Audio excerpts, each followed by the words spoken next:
Nakang putya na naman. Pasok kayo ng pasok nang walang kayong tulot.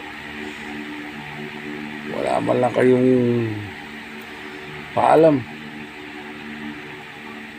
Kasing ano yan na hindi man lang kayo papaalam dito. Ha? Ano tingin nyo dito? Ha?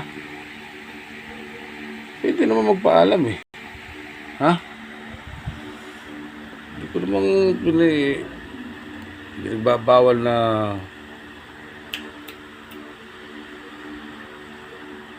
pwede naman magpaalam muna bago pumasok dito. Huwag lang ganyan na bigla na lang kayong papasok. Walang paalam. Wala namang ganyanan. Respeto naman. Bigla na lang kayong papasok ng walang pahintulot. Wala sa ayos to. Ano sabi pumasok ka? May kasama ka pa.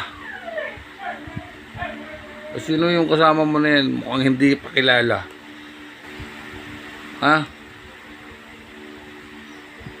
Wala namang ganun.